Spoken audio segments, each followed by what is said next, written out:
everybody, welcome back to our channel, Doing Life Our Way. Today we're going to be talking about our experience in Mumbai, and we would like to preface this video by saying it was like the best city ever.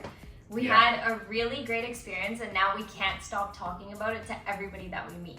So hopefully we can break down different parts of it for you so that you can be just as excited when you go there. That we definitely noticed was we were looking for somewhere to get a SIM card at the airport when we flew into Mumbai, and because it was a domestic flight, there's no SIM card places in the airport, which we had explained in the last video. You need to have some sort of ID unless you pick it up at the airport. Yeah, and then we didn't have the chance to pick it up at the airport because we had a domestic flight. So, I mean, like halfway through our trip, I still don't have a SIM card.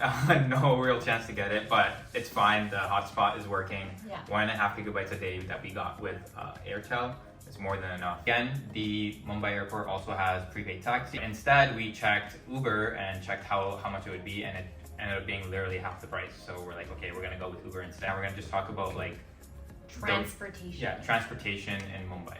Which, first of all, it's going to be a big culture shock. Yeah. There is insane amount of cars. Being one of the biggest cities in the world in terms of population, there is over 20 million people living in Mumbai, which, you know, we thought Toronto traffic is bad, which only has like 6-7 million people. We're never complaining in Toronto again. Yeah. Like, this was pure chaos, but the best part about it that we found was that it worked. Like, it just always works somehow. There's cars going every which way. Not just cars, there's like scooters, people riding bicycles, cows, pedestrians, animals. It's like absolutely crazy, but really cool to watch how somehow everything just works out. Yeah, don't stress out. Because even another big thing I think with that is the reason why you don't really need to stress is the speed. Because there's so much traffic, the speeds are very low. Like, the most you'll be going, like, not the most, but like on average, you'll be going around 40 or 50 kilometers an hour.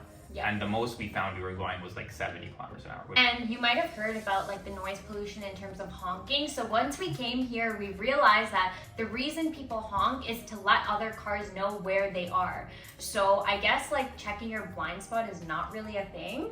The horn is a blind spot. Honk is If you are passing somebody, you honk a couple times, let them know you're there and that you're passing. Like, that's, I guess, we always wondered why you know there's so much honking, and like, do they just do it for fun? But it really does serve a purpose.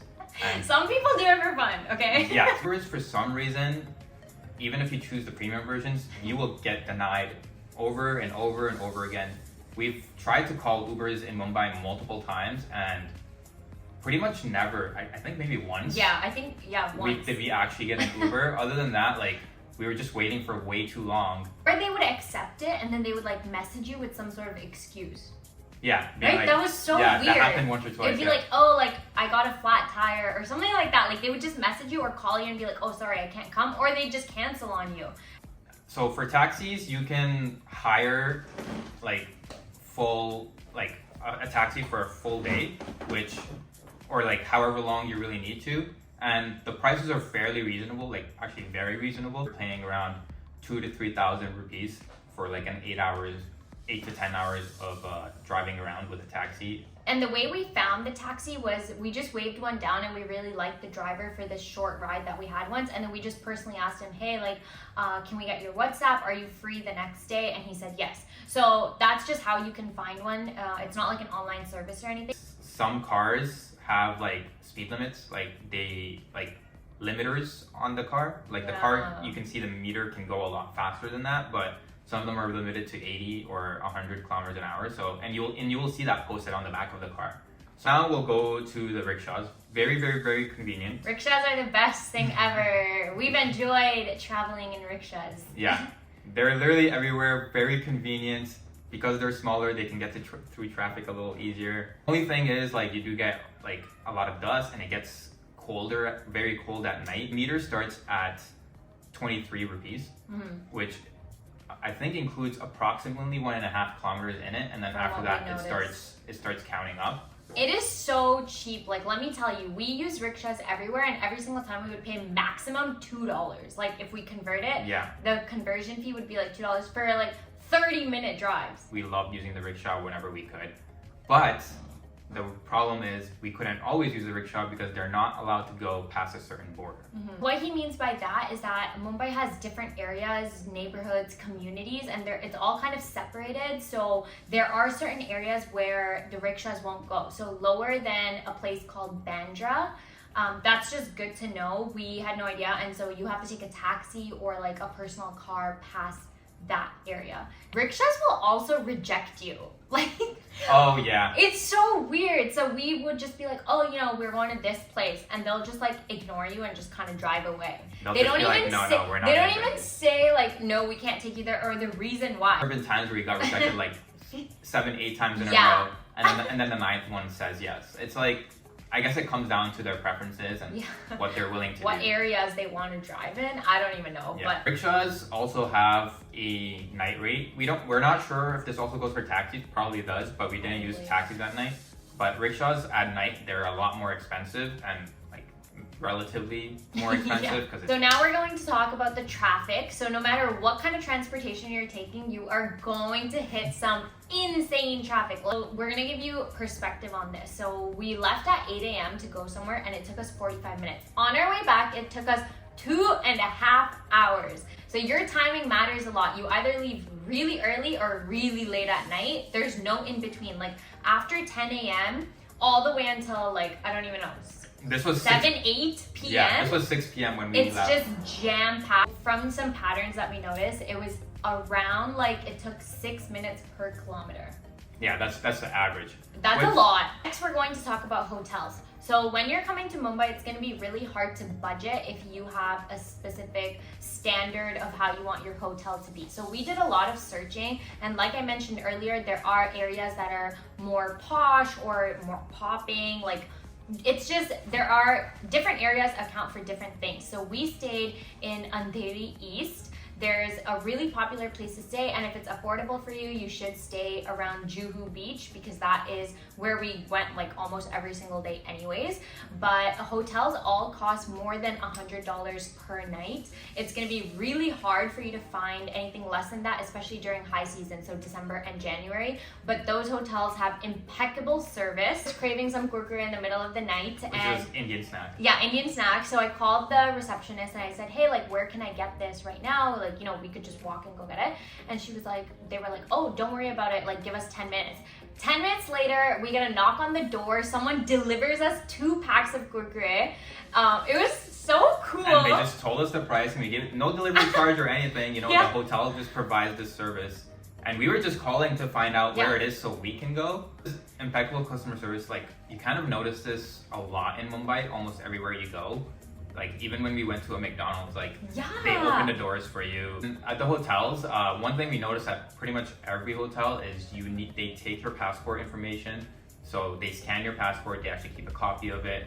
They also scan, for us, the Indian visa page as well. They keep a copy of that. There were some hotels that even wanted to see the stamp of when we entered India.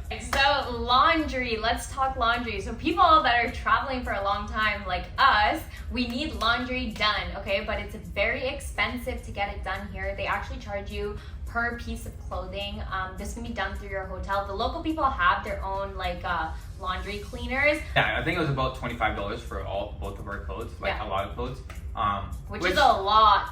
Is a lot compared to like, for us. That's another thing. You have to wait for your laundry pretty much to get it the next day. Yeah. There's no, well, there is express laundry service. We didn't opt to do it because I'm sure it's much more expensive. But when we did get our laundry back, it was very nice. It was folded, it was ironed. Yeah, beautiful. But still, it takes a while for that to happen. So make sure if you're staying in one hotel for more than a day or two, that's the perfect time to get it done. So let's talk about the people of Mumbai. We met some of the most incredible people. They're all very welcoming. They all love their city. So that made us love their city too. They're so open to talking to you. We met a lot of people that are internationals, but then they moved here for the time being or long term. It was just really cool to see that there were people from all over the world just trying to connect with each other. We met entrepreneurs, we met artists, just like all different kinds of people. It's kind of like, you know, like how New York is the city of dreams. Like this was like that with like just way more people, and like way more accessible for a lot of people too, because it's like the cheaper prices. And then so communication is also really easy here. Like everyone speaks to each other in English, even if they're locals. That's something that we noticed. All the people in the service industry, they know English. The only people that we kind of had communication issues with would be like a rickshaw driver or taxi or Uber. Like we had mentioned in the previous video, Google Pay or the GPay that they have, the Indian version, they have that everywhere. It's very convenient when businesses pay person to person, number to number, you know, anything you need, you can do it through that. But again, you need to have a Indian phone number and an Indian bank account to be able to do that. But your card works everywhere. Yeah, one thing though, you will have to use cash for taxis and rickshaws. Now let's talk about the food in Mumbai. We had the best food experience. Basically everything we ate was absolutely delicious. And good news, we didn't get sick, even though we had some street food. Anything from, you know, very high class, like expensive bougie foods to, you know, street foods, everything here just tasted really, really great. One thing we noticed in all the restaurants, there were hand washing stations, like even including McDonald's, which is really convenient. He really loves that concept. So you can wash your hands before you get your food and then also after you get your food without actually going into a bathroom. One thing we noticed, especially with the drinks, is they have really small portions here. Yeah. Like I ordered a large Coke from McDonald's. We're gonna post the picture right there, how small it is. And it was like what I would consider like a medium or even like maybe a small in Canada. So now we're going to talk about street food. If you are trying not to get an upset stomach, we do recommend avoiding it, but we kind of took our chances and we were somehow okay, and we would say it was very much worth it. We went to this place called Juhu Chowpatty, I think that's how you pronounce it. Chowpatty, something like that, but it has like really good street food vendors. It was popping. Yeah, and we went off. Like we tried so many different items while we were there, and all of them were really good. So what they say about Indian street food is true. It's absolutely delicious, but you are taking a big risk by trying it. Some things you can avoid to be a little more careful is water and any dairy products. In Mumbai, there are markets literally everywhere. You can buy clothes, jewelry, snacks, whatever you need, always within like a couple minute walk. I think this is the one place that I would say if I were to forget something while I was packing, I would not be worried at all, because you can find anything and everything you need here and at very affordable prices. Talked about like the really good side of Mumbai, but as most people know, poverty is a huge issue in India, and since Mumbai is one of the larger and more populated cities, that goes the same for the poverty-ridden areas as well. So everywhere we went, there were a lot of people asking us for money. They would come up to your rickshaws at intersections, or kids would come up to you when you're eating. All this is really, really hard to see and very hard to ignore, especially like as a Canadian, someone who doesn't really see this back home. So that's just something you have to be aware of. And then there are certain types of people that will come up to your rickshaw and they'll be like clapping and stuff, asking for money. Don't be alarmed, that's just how they approach people. Feel free to give them money if you'd like to. If not, you don't have to feel pressured to, because then you will run out of cash, because it's like unlimited amount of people. So, but that's just something to know. It's sad reality. Just be aware that if you do help one person, you will likely get a flock of other people coming to you, because they know, hey, that person over there helped somebody, so maybe help me as well. The thing is, they can be very, very pushy in a lot of ways. Like they will literally follow you around sometimes and like poke you. It's just something that can happen. I don't think it's avoidable, but you know, it is what it is. Something we notice in Mumbai is that smoking is really common amongst men and women, and every single facility or like building has a specific smoking area, but then at the same time we've seen people smoking inside too. There are places that allow that specifically. Yeah, it's weirdly common. Yeah, even amongst young people. So before we went to Mumbai, we heard a lot about the nightlife. Lounges, bars, clubs, like all those are open. I'm assuming they're open every day from like things that we've heard, and it seems like it's really cool. Like we went to one restaurant where they were playing amazing music, and we were, you know, they had a dance floor and stuff like that. Amazing food.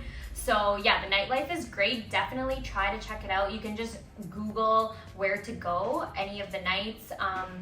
and I would say it's pretty safe. We avoid going out at night, but we found like a group of people that we knew and they kind of took us out and we felt really safe. And speaking of nighttime, so we have kind of a funny story. So our friend took us to the Juhu area at night and we noticed that all the restaurants were closed, but they were like low-key closed. So they would keep their like shutters down, but then our friend is like, oh, like we could still go order somewhere. And we were kind of shocked. It was really funny. And she told us that, yeah, like they're not allowed to be open, but if they get business, like they'll just sneakily open, like give you your food, take your money, and then just like close again. There's a lot of places that you go into, including malls, a lot of like, you know, restaurants like too. higher end restaurants, these sightseeing, things like that. You will always have to go through a scanner. You have to put your bags through a scanner. You go through a scanner yourself. At first it's a little bit of a shock, but then after a couple days we got very used to it. Okay, so now to wrap things up, we just want to talk about a couple things that we did which we believe are like must do things while you're in Mumbai. Given how much time you have, like we had 6 days, so we were able to squeeze in a lot, and you can be really flexible with your days because most of our, like some of our best experiences actually just involved us meeting different types of people that were either travelers or locals. Like we mentioned earlier, everyone seems to be very open to talking. So number one, we're going to talk about our experience at the Mahal Palace Hotel, which is in South Mumbai. We went there and did the high tea experience. So that's just something you can do to spend a little bit of time in a really fancy hotel.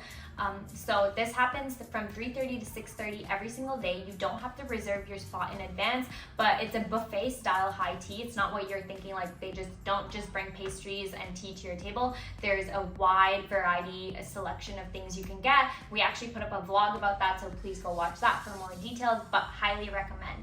And then another thing we did in South Mumbai is we went to Elephanta caves. You have to take a ferry there. You could spend literally all day there. We spent like 5 hours there easily.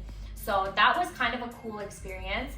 Definitely recommend if you have some time. Lots of monkeys, so beware. Now in Juhu area, what was there to do? There's a really nice beach that you can walk around. The food is really well known. There are some pretty fancy cafes. And then another thing that's unique in Mumbai is something called the Dhobi ghat. So this is the world's biggest open air laundry. We went there. It was really cool to see. And another thing is the Dharavi slums. There are tours for this. We didn't do any tour for it, but we did pass by it. This place is just known for being like one of the biggest slums in the world. Kind of sad to see. I don't know why it's such a big tourist attraction, but it's a fact. Yeah. So, but also a fun fact is being reformed. There was a $50 billion project taken by the Adani Group to kind of rebuild the whole area. So that'll be cool to see. If you are into Bollywood celebrities, they all live in like the same area. So once again, get your driver to show you where they are. Rickshaw drivers also know where all of them live. Almost everyone knows about Shah Rukh Khan, and like he was like outside his house on like a regular, you know, like in the afternoon on a working day, there was like at least like 30 people outside his house taking pictures. So it does seem to be a pretty big tourist attraction. And you know, our driver told us that normally there's like hundreds of people there taking pictures. One other cool thing, I guess, is we kind of were trying to get a little bit more immersed into the local life. So we kind of decided to take a train and went to eat. How did we forget to mention that? That was so much fun. Yeah, so we took a train, and like a local train, you know, we went to like one of the, you know, smaller little towns, and we had like very local dosas over there. Yeah. Shout out to our friend Bunsi for taking us there. And the doors are actually open in the trains, which shocked me. I thought that was just in Bollywood movies, but in real life, they're actually open. What's cool about the trains is that there are compartments that are specific for men's only, and then ladies only, and then I guess like some compartments where it could be both. Just like as a safety factor, if maybe you're traveling late or that's just something that you want to be cautious about, at least that option is there. Yeah, I don't know if there's any men's only. It's just like everybody, and then there's ones for women's only. Yeah, like, I hope we didn't miss anything. We literally have so much to say, and we try to take notes about everything, but honestly, like our Mumbai experience was unreal. Like just talking about it right now makes me miss it. I want to go back. Yeah. So Mumbai, definitely one of my favorite places we visited so far on our trip. One of the best cities in the world. It's somewhere that I would... Big statement, but yeah, we truly believe it right now. Yeah. It's, you know, it has something for everyone. Whether you want the local experience, you want to have the high class experience, anything and everything you want, it has it, and that's, I think, probably the coolest thing about the city. Thanks for watching. We hope you learned a lot about Mumbai, and if you were debating about whether to go there, I hope this is like your sign to book that ticket right now and go for like a week, go for 2 weeks, whatever you need or want, but you will truly enjoy that experience. Thanks for watching.